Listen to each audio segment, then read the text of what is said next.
Communities and languages, صدر جلسہ professor Abdul Halim صاحب اور ہمارے آج کے مقرر خاص پروفیسر علیم اشرف خان صاحب، دیگر اساتذہ گرامی، دوستان، شاگردان عزیز، آپ سب کا اس بزم میں خیر مقدم ہے۔ میں اپنے مہمان استاد اور مہمان خصوصی جناب پروفیسر اسحاق صاحب اور پروفیسر علیم اشرف صاحب اور پروفیسر عبدالحلیم صاحب سے گزارش کروں گی کہ وہ برائے مہربانی اسٹیج پہ تشریف لے آئیں۔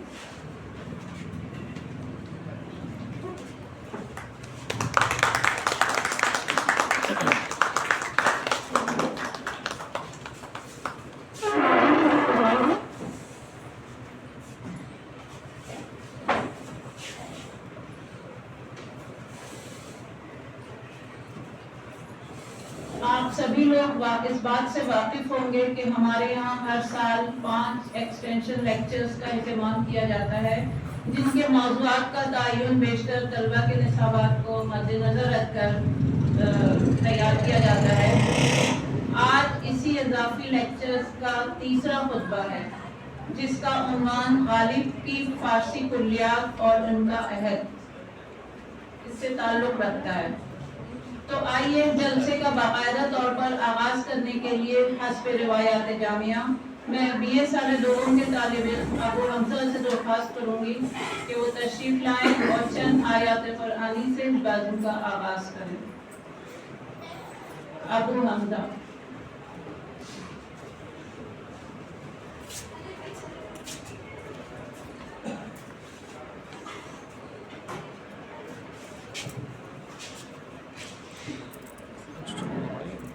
أعوذ بالله من الشيطان الرجيم بسم الله الرحمن الرحيم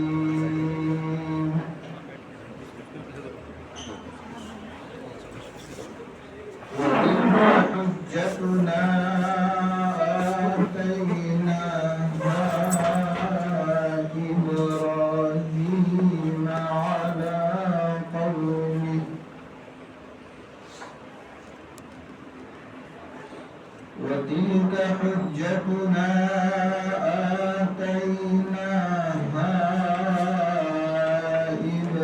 إبراهيم على قومه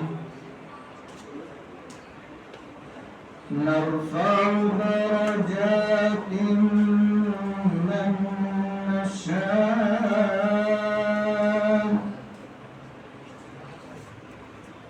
إن ربك حكيم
واليسع ويونس ولوطا وكلا فضلنا على العالمين.